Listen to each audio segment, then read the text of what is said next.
nación y reino contra reino, y habrá grandes terremotos, y en diferentes lugares hambres y pestilencias, y habrá terror y grandes señales en el cielo. Pero antes de todas estas cosas, os echarán mano, y os perseguirán, y os entregarán a las sinagogas y a las cárceles, y seréis llevados ante reyes y ante gobernadores por causa de mi nombre. Y esto os será ocasión para dar testimonio. Proponed en vuestros corazones no pensar antes cómo habéis de responder en vuestra defensa. Porque yo os daré palabra y sabiduría, la cual no podrán resistir ni contradecir todos los que se opongan. Mas seréis entregados aún por vuestros padres y hermanos, y parientes y amigos, y matarán a algunos de vosotros, y seréis aborrecidos de todos por causa de mi nombre. Pero ni un cabello de vuestra cabeza perecerá. Con vuestra paciencia ganaréis vuestras almas. Pero cuando viereis a Jerusalén rodeada de ejércitos, sabed entonces que su destrucción ha llegado.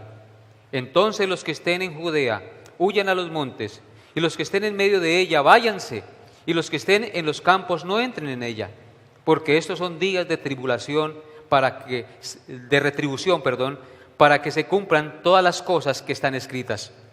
Mas ay de las que están encintas y de las que críen en aquellos días, porque habrá gran calamidad en la tierra e ira sobre este pueblo, y caerán a filo de espada, y serán llevados cautivos a todas las naciones, y Jerusalén será hollada por los gentiles, hasta que los tiempos de los gentiles se cumplan. Amén. Hemos leído parte de un discurso que el Señor pronunció, un discurso profético. Y lo he leído hasta ahí porque el resto pues es del mismo tema, pero ya nos quedaría muy largo para poderlo exponer. De manera pues que lo que hoy hemos leído es parte del discurso profético que el Señor pronunció a sus discípulos antes de ser crucificado. Este discurso también lo encontramos en Marcos y en Mateo. Son discursos similares con algunas diferencias, que si se estudian todos en conjunto, pueden uno aportar al otro y tener un más claro concepto de las cosas que el Señor ha profetizado en ese grandioso discurso.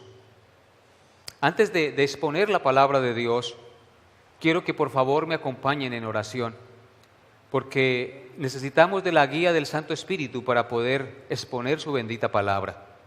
Oremos. Amado Dios y Padre, en esta hora de la mañana nos presentamos ante ti, Señor, con un corazón dispuesto. Abrimos tu palabra porque solo tu palabra es la autoridad final sobre todas las cosas. Ella es nuestra única regla de conducta y en cuestiones de fe. Padre, guíame por tu Espíritu y dispón los corazones de mis hermanos para recibir tu enseñanza. Ayúdanos, Dios, a ver, a entender las cosas que tú, Señor, has escrito en tu palabra, que muchas veces no son fáciles de entender, Señor, pero que solo con tu ayuda podremos entenderlas. Bendito seas tú por escucharnos y bendito seas tú por tu palabra, la cual es clara y la cual nos habla y nos confronta y nos recuerda que un día daremos cuenta a ti de todas las cosas. Estas cosas te las pido, Padre, en el nombre de Cristo Jesús. Amén.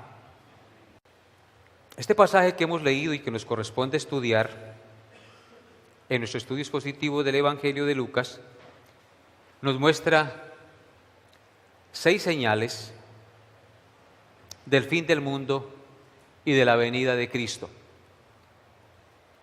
Las primeras 5 señales las he llamado señales generales y la sexta la he llamado la señal final y definitiva. Entonces yo no quiero que pierdan de vista esto para poder entender lo que voy a exponer. Las primeros 5 señales son señales generales. Y cuando digo generales son señales que han ocurrido a través del transcurso de la historia, del tiempo después de Cristo. Y la sexta señal, que se encuentra en los versículos 25, la parte que no leímos, por eso la dejé para el final, del 25 en adelante, hasta el versículo 36, es la señal final y definitiva de la venida de Cristo y del fin del mundo. ¿Me hice entender? Entonces, 5 señales generales y una señal definitiva, final. Y eso es lo que vamos a ver si nos alcanza el tiempo en el día de hoy. Entonces veamos la primera señal de la venida de Cristo y del fin del mundo. Esa primera señal de la venida de Cristo y del fin del mundo es una señal general y es el engaño religioso. Esa es la primera señal, el engaño religioso, el gran engaño religioso. Leamos lo que dicen los versículos 5 hasta el 8. Dice la palabra de Dios: y a unos que hablaban de que el templo estaba adornado de hermosas piedras y ofrendas votivas, dijo: en cuanto a estas cosas que veis, días vendrá en que no quedará piedra sobre piedra que no sea destruida. Y le preguntaron diciendo: Maestro, ¿cuándo será esto? ¿Y qué señal habrá cuando estas cosas estén para suceder? Él entonces dijo: mirad que no seáis engañados, porque vendrán muchos en mi nombre, diciendo: yo soy el Cristo, y el tiempo está cerca, mas no vayáis en pos de ellos. Ahí tenemos la primera señal. Esa primera señal, como les dije, es el engaño religioso. Ese engaño religioso perpetrado por la aparición de falsos maestros y falsos cristos a través de la historia del cristianismo. Cuando leemos desde el versículo 5, podemos darnos cuenta que los discípulos trataron de impresionar, como les dije hace 8 días, al Señor con la grandeza y la hermosura del templo de Jerusalén. Señor, mira qué piedras y qué grandes edificios. Tratando de impresionar a Cristo porque ellos tenían como gloria y orgullo la grandeza y la belleza del templo. Entonces ellos trataron de impresionar a Cristo con la hermosura de ese templo, a lo cual el Señor Jesús les dice: en cuanto a estas cosas que veis, en cuanto a estas cosas por las cuales ustedes están extasiados y admirados, y a las cuales ustedes consideran su gloria, días vendrán, dice Cristo, en que no quedará piedra sobre piedra. Jesús está profetizando aquí la destrucción de Jerusalén y del templo de Jerusalén. Cuando Él dice: estas cosas que ustedes aman, adoran y admiran, un día llegarán a no quedar piedra sobre piedra. Cristo está profetizando la destrucción del templo de Jerusalén y la destrucción de Jerusalén mismo, de la ciudad de Jerusalén con sus murallas. Esta profetización que hace Cristo de la destrucción del templo y de Jerusalén provocó una curiosidad en los discípulos, a lo cual le hicieron 2 preguntas. Noten lo que dice: en cuanto a estas cosas, verso 6, que veis, días vendrán que no quedará piedra sobre piedra que no sea destruida. Verso 7, y le preguntaron diciendo: Maestro, ¿cuándo será esto? ¿Y qué señal habrá cuando estas cosas estén para suceder? Esa curiosidad de los discípulos, cuando Cristo les dice que el templo va a ser destruido y Jerusalén va a ser destruido, los lleva a hacerle 2 preguntas a Cristo. ¿Cuándo será esto, Maestro? ¿Y qué señal habrá cuando estas cosas estén para suceder? En el pasaje paralelo de Mateo 24, el texto nos revela que fueron 3 preguntas en realidad las que los discípulos le hicieron a Cristo. Y quiero que sin perder Lucas usted vaya allá conmigo y lo miremos. Mateo 24, verso 3. Es el mismo pasaje. Están admirados por por la hermosura del templo. Mateo 24, versículo 3. Leamos desde el 2. Respondiendo él les dijo: ¿veis todo esto? De cierto os digo que no quedará aquí piedra sobre piedra que no sea derribada. Y estando él sentado en el monte de los olivos, los discípulos se le acercaron aparte diciendo: dinos cuándo serán estas cosas y qué señal habrá de tu venida y del fin del siglo. Son 3 preguntas las que nos revela el testimonio del Evangelio de Mateo que le hicieron los discípulos al Señor. ¿Cuándo será esto?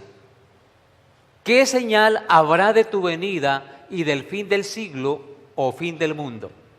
Entonces son 3 preguntas. ¿Cuándo será esto, Señor? ¿Qué señal habrá de tu venida, de tu segunda venida y del fin del mundo? Entonces, uniendo los 2 testimonios bíblicos, escúchenme bien, uniendo los 2 testimonios bíblicos, el de Lucas y el de Mateo, podemos decir que los discípulos consideraban la destrucción del templo y la caída de Jerusalén como grandes acontecimientos que precedían la segunda venida de Cristo y del fin del mundo. Ellos creían que tan pronto Jerusalén y el templo fueran destruidos, posteriormente o inmediatamente vendría Cristo y el fin de todas las cosas. Ellos asocian la caída de Jerusalén y la destrucción del templo con la segunda venida de Cristo y del fin del mundo, lo cual era un error, ya que lo que dice Cristo en el discurso que les va a dar y lo que muestran todos los hechos históricos después de la destrucción del templo y de la caída de Jerusalén es que no vino Cristo, ni se acabó el mundo después de la destrucción del templo y de la caída de Jerusalén. Tendría que pasar un indefinido y largo periodo con muchas señales y con muchos acontecimientos para que Cristo regrese y el mundo se acabe. ¿Me hago entender? Eso tendría que pasar. Después de la caída de Jerusalén y la destrucción del templo que se llevó a cabo en el año 70 después de Cristo, no vino Cristo ni se acabó el mundo, como muchos enseñan. Entonces veamos, teniendo en cuenta esto, de que después de la caída de Jerusalén y la destrucción del templo no vino el fin del mundo, ni vino Cristo por segunda vez. Entonces veamos la primera señal que el Señor les anuncia, les profetiza. Verso 8. Él entonces les dijo, estamos en Lucas, ¿no? Él entonces les dijo: mirad que no seáis engañados, porque vendrán muchos en mi nombre diciendo: yo soy el Cristo, y el tiempo está cerca, mas no vayáis en pos de ellos. Esta es la primera señal que ya les había dicho. ¿Es el engaño qué? Religioso. Un gran engaño religioso a través de los falsos cristos y de los falsos maestros. Esto es una señal general, no es una señal definitiva de la segunda venida de Cristo y del fin del mundo. Esta señal es tanto para los tiempos de la destrucción de Jerusalén y para la segunda venida y del fin del mundo. Esto indica, o quiero decir con esto, que el Señor advierte con esta señal del engaño religioso de los falsos maestros y de los falsos profetas. Con esta señal el Señor advierte que tanto los discípulos de Cristo como los discípulos de los tiempos posteriores hasta nuestros días, escúchenlo bien, los discípulos de Cristo como de los tiempos posteriores hasta nuestros días, para que nos advierte para que no seamos engañados para que estemos con los ojos bien abiertos y para no ser embaucados por el carisma y las enseñanzas mentirosas de estos profetas que se levantarán a través de los tiempos después de la primera venida de Cristo. Después de que Cristo muere y resucita, se levantarán y se han levantado y se siguen levantando falsos maestros y falsos profetas. Él nos está advirtiendo, no solamente está advirtiendo a los discípulos del tiempo de Cristo, sino que esa advertencia también trasciende para los años y los siglos posteriores. Los discípulos de ese entonces, los discípulos posteriores hasta nuestros días. O sea que esa enseñanza también es para ¿quiénes? Para nosotros hoy. Bien, entonces, ¿de qué debemos estar alerta? De no ser embaucados, de no ser engañados por esos falsos cristos, por esos falsos profetas que se levantarán a través de los tiempos. ¿Cuál es el mensaje de estos falsos profetas según el texto sagrado? Noten lo que dice, verso 8.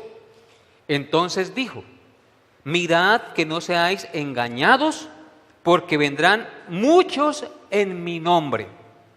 Noten la expresión, no dice que son pocos, sino que son ¿qué? Muchos falsos cristos, muchos falsos profetas, muchos falsos maestros vienen en el nombre de Cristo a este mundo. Dice, vendrán muchos en mi nombre, diciendo, tienen un mensaje en común, tienen un mensaje en particular. ¿Cuál es ese mensaje que vienen anunciando?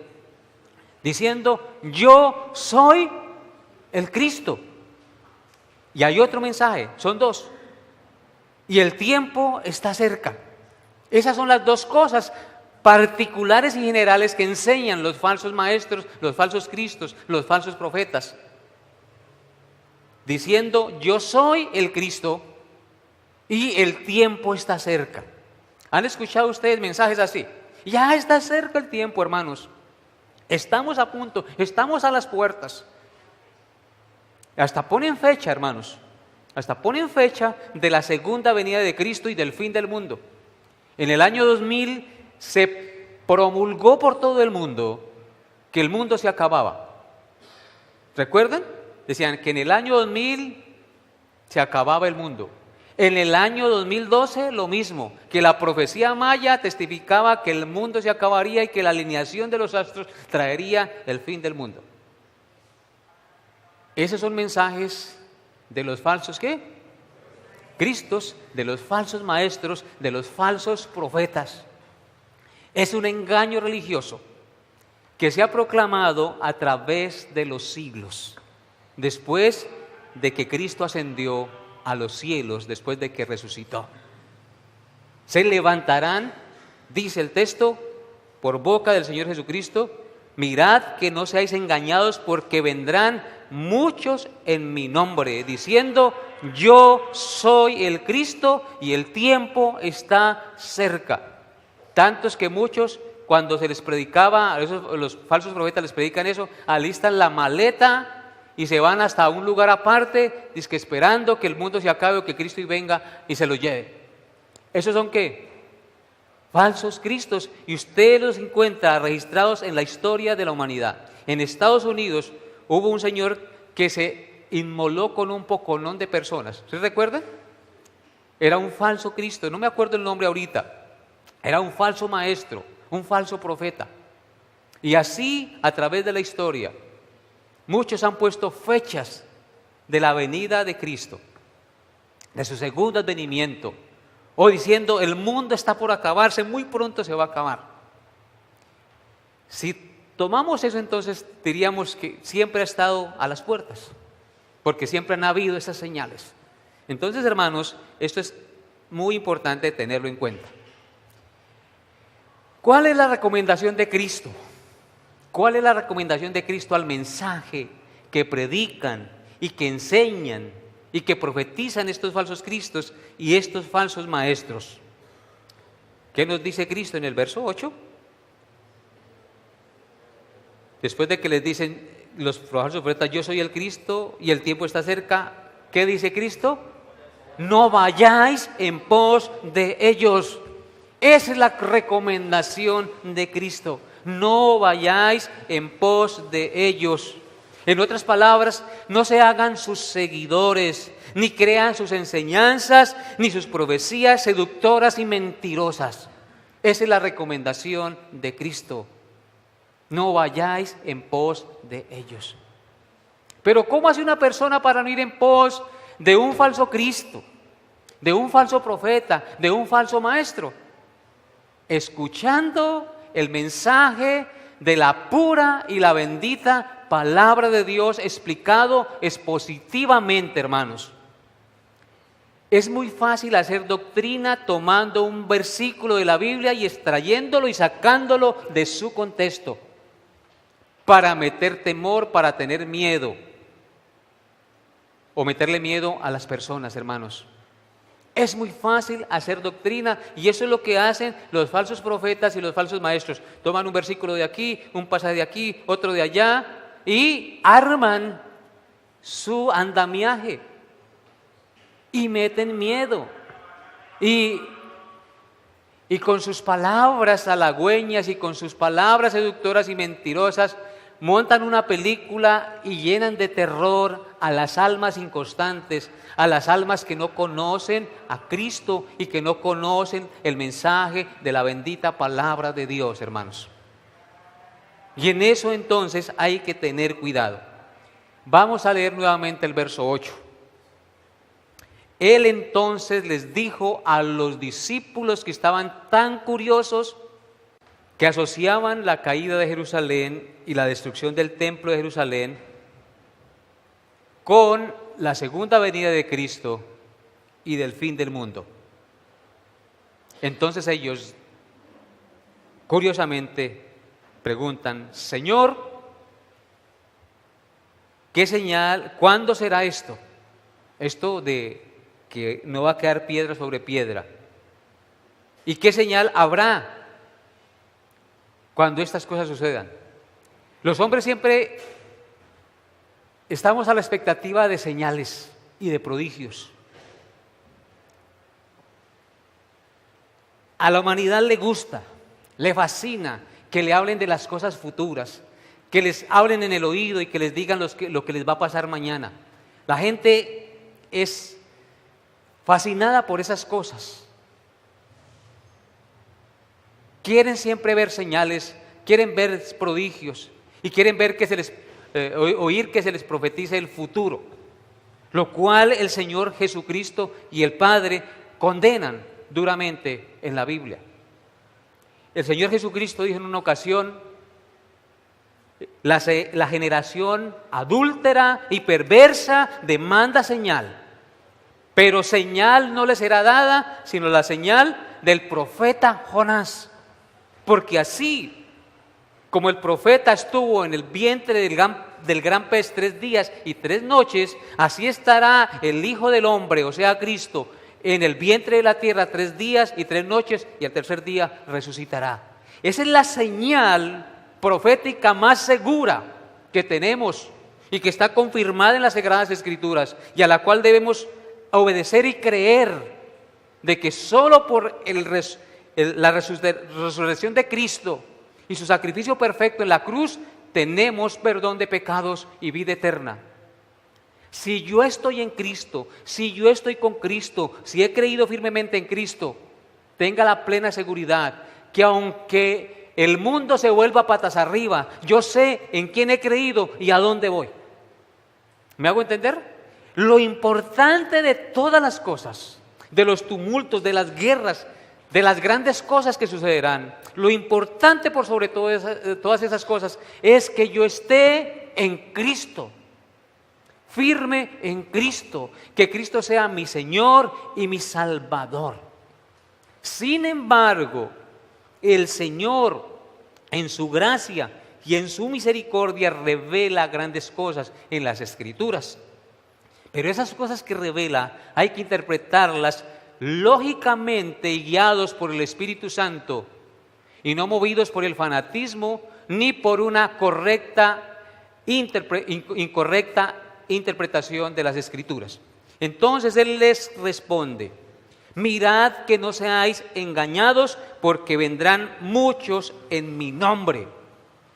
Lo más terrible es que dicen: yo vengo en nombre de Dios. Usted escuchará y ha escuchado, y la historia lo registra, muchas personas que dicen: el Señor me dijo, el Señor me encomendó que te dijera esto. Muchos en mi nombre se arrogan esa virtud, por así decirlo. El Señor me dijo. Otros que se hacen pastores a sí mismos con el propósito de llenar sus bolsillos de plata nada más, pero no con el propósito de enseñar claramente las Escrituras. Hermanos, llevo como 3 semanas estudiando este tema porque es muy difícil predicarlo. Y anoche, para colmo de males, una borrasca y se fue la luz y no pude terminarlo, hermanos. Y ahí estoy. Y no es nada fácil, hermanos.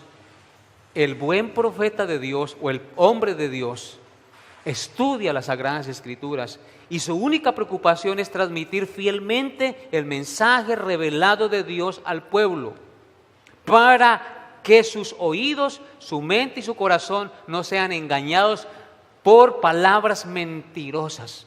Porque es muy fácil enseñar incorrectamente la Biblia, enseñarles mentiras. Por eso debemos estar siempre dispuestos a estudiar la palabra de Dios, para poder transmitirla de manera correcta. Y por eso Cristo dice: mirad que no seáis engañados. Esto es maravilloso, hermanos. No quiero que pasen desapercibido esta primera señal, como Él la dice: mirad que no seáis engañados. Usted y yo tenemos la responsabilidad, porque Dios nos ha dado conciencia, de mirar, de escudriñar, de tratar de siempre mirar las cosas a la luz de la palabra de Dios para no ser engañados. Porque la única manera de yo conocer el error, de yo conocer la mentira, es conociendo la verdad. ¿Sí o no? Si usted conoce la verdad, usted muy fácilmente detecta el error, detecta la mentira. Pero si usted no conoce la verdad, recibe la mentira como si fuera verdad.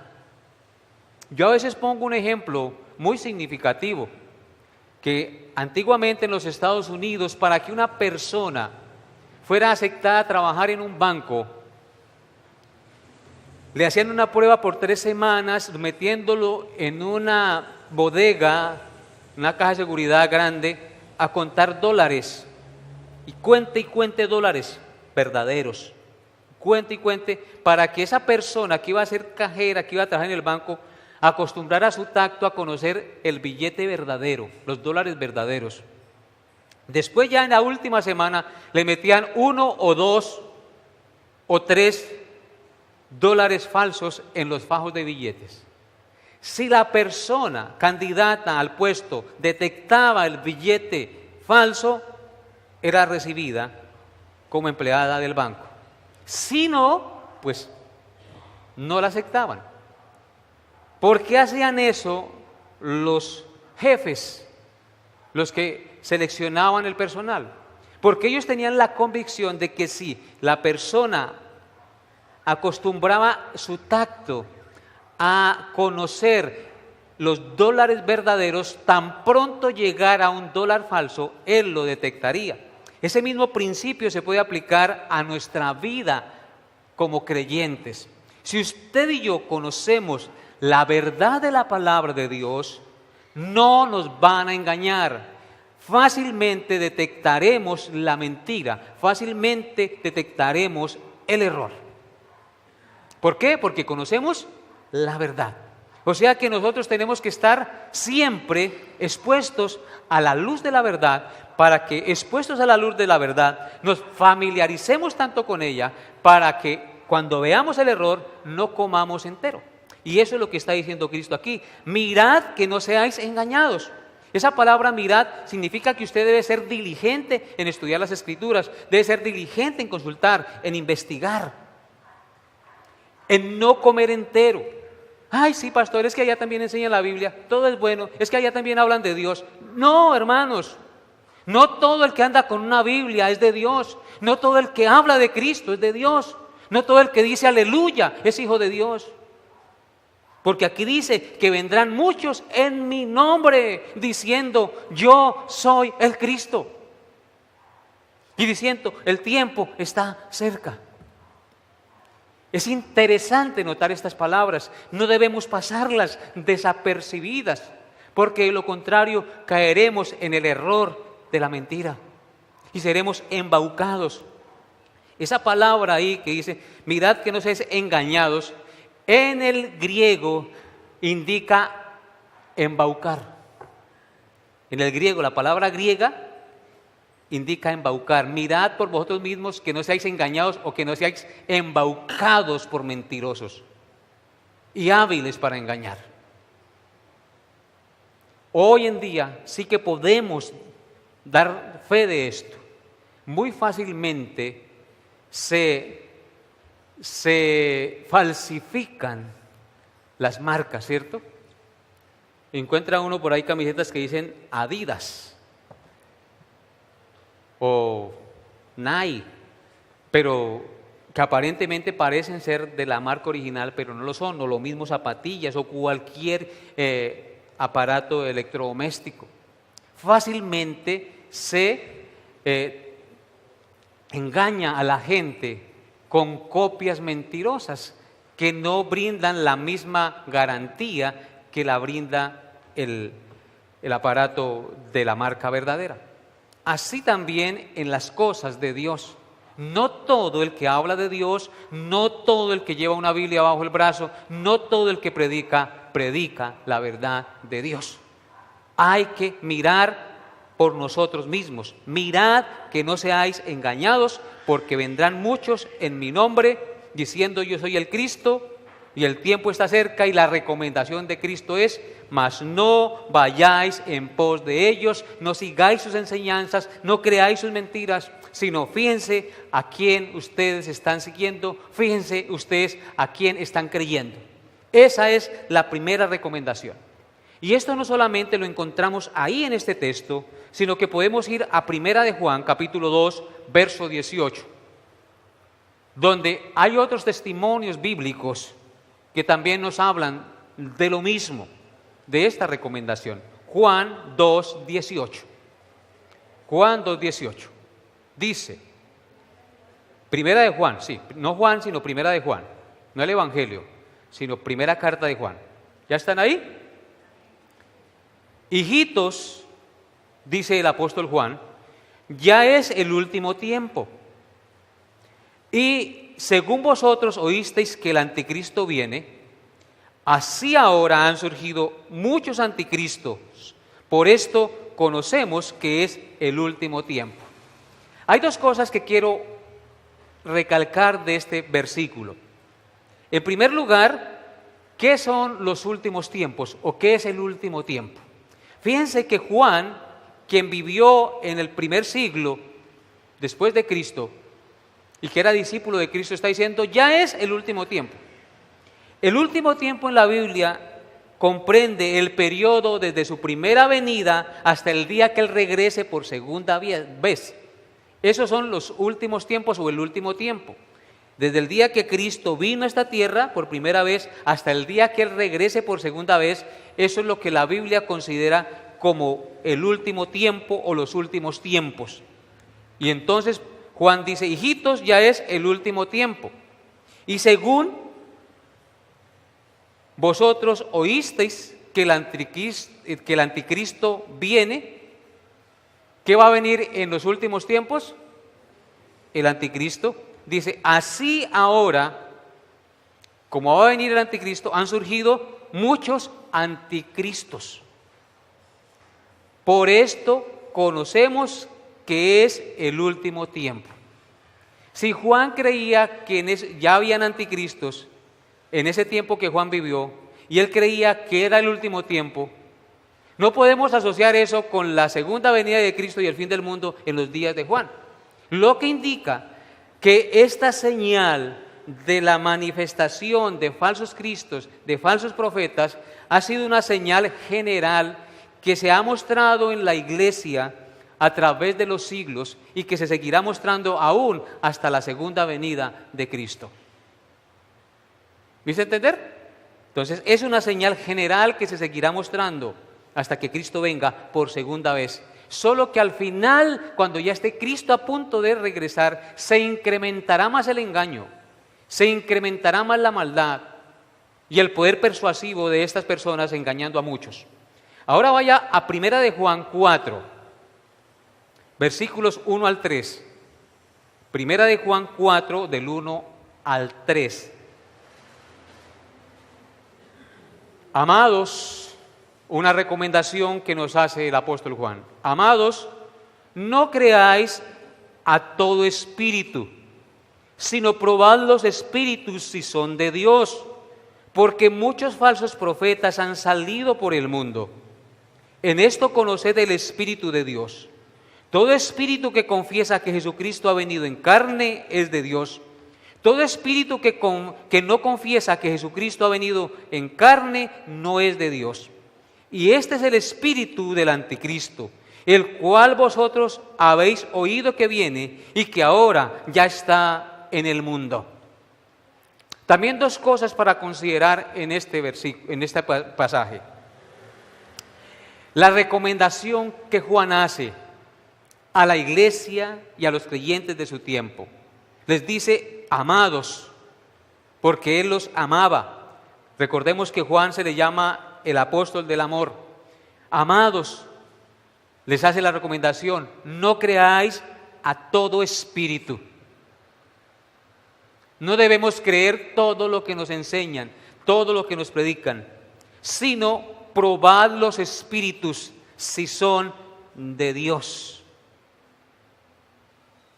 Lo que indica que si hay espíritus que no son de Dios, ¿los otros de quién son? De Dios. O sea que solamente hay dos tipos de enseñanzas: la enseñanza de Dios y la enseñanza del enemigo, del falso maestro, del falso profeta. No creáis a todo espíritu, sino probad los espíritus si son de Dios. Hay espíritus de Dios, enseñanzas del Espíritu de Dios y enseñanzas que son del espíritu del enemigo. ¿Por qué? ¿Por qué debemos probar toda enseñanza o no creer toda enseñanza? ¿Cuál es la recomendación? Porque muchos falsos profetas, en cumplimiento a lo que Cristo ha dicho a los discípulos, muchos falsos profetas han salido por el mundo. No dice pocos, sino muchos falsos profetas. Y esto lo podemos comprobar a través de toda la historia de la cristiandad. Muchos falsos profetas han salido por el mundo.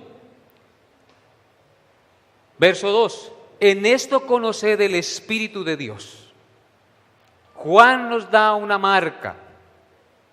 En ese entonces, una marca para detectar al Espíritu de Dios. Todo espíritu, toda enseñanza que confiese que Jesucristo ha venido en carne es de Dios.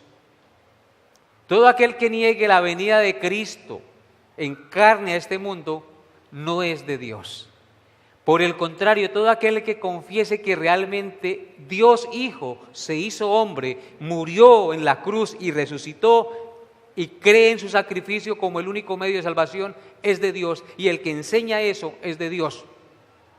En los tiempos de Juan estaban los gnósticos que negaban la resurrección de Cristo. Y Juan está peleando y alertando, peleando contra esta herejía y alertando a sus seguidores a que no crean esa falsa mentira que enseñaban los gnósticos, que decían que Cristo antes de morir, que Cristo en el bautismo recibió el Espíritu y que antes de morir en la cruz, la unción del Espíritu se le fue. Por lo tanto, el que murió en la cruz no fue Cristo, sino un hombre común y corriente. Si negamos la muerte y la resurrección de Cristo, negamos la columna vertebral del cristianismo. Y contra esa herejía está peleando Juan. Y esa herejía se ha extendido también a través de los siglos. Muchos que niegan que Cristo no es Dios. Los testigos de Jehová, por ejemplo. Falsas enseñanzas, falsas creencias que se han enseñado a través de los siglos y que muchos las creen. ¿Por qué? Porque no conocen la verdad. o han sido seducidos por estos mentirosos. En esto conoced el Espíritu de Dios. Todo espíritu que confiesa que Jesucristo ha venido en carne es de Dios. Y todo espíritu que no confiesa que Jesucristo ha venido en carne no es de Dios. Y este es el espíritu del anticristo. El espíritu del anticristo no confiesa a Cristo como ¿qué? Como hombre, Dios hecho carne. Dice, y este es el espíritu del anticristo, el cual vosotros habéis oído que viene y que ahora ya está en el mundo. Esa es la segunda cosa que quería que vieran, que el espíritu del anticristo viene y ya está en el mundo. ¿Desde cuándo está el espíritu del anticristo? ¿Y desde cuándo ha venido? Desde que Cristo murió y resucitó. El espíritu del anticristo siempre se ha opuesto, siempre ha estado, siempre ha engañado, siempre ha mentido. En el último tiempo se levantará el anticristo final.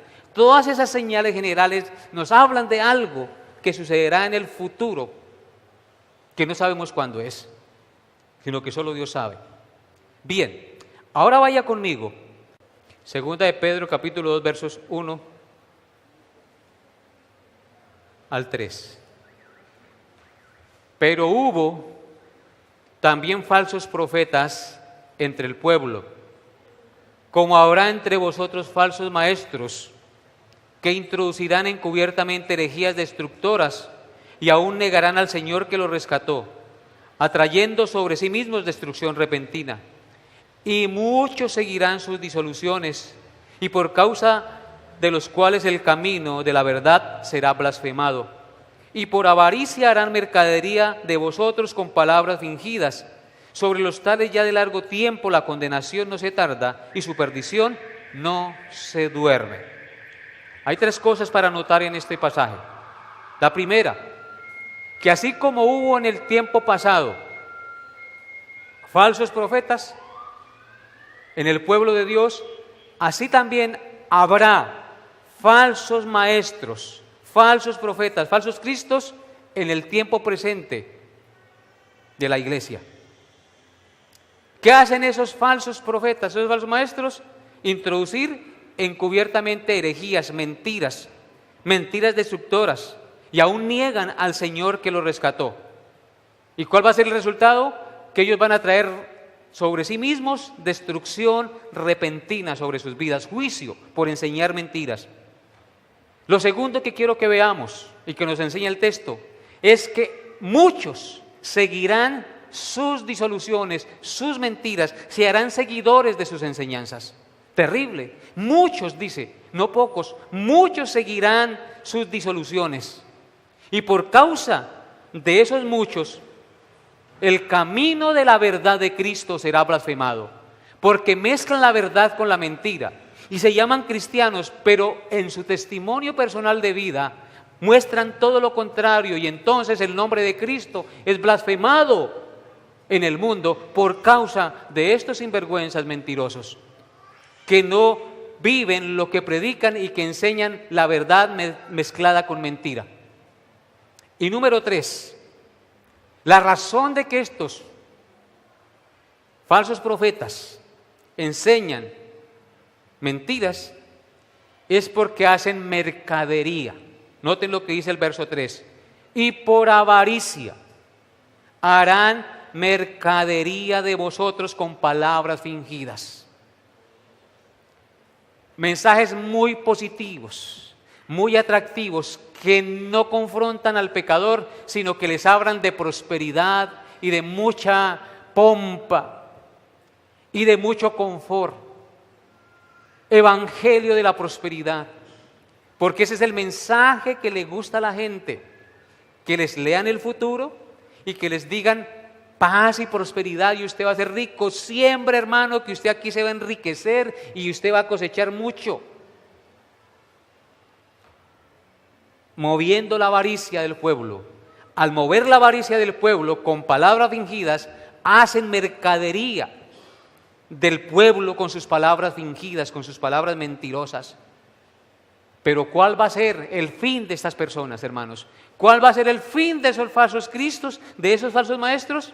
Dice el texto que sobre los tales ya de largo tiempo la condenación no se tarda y su perdición no se duerme, porque así como hubo castigo para los ángeles que pecaron, también habrá castigo para los falsos maestros que enseñan mentiras.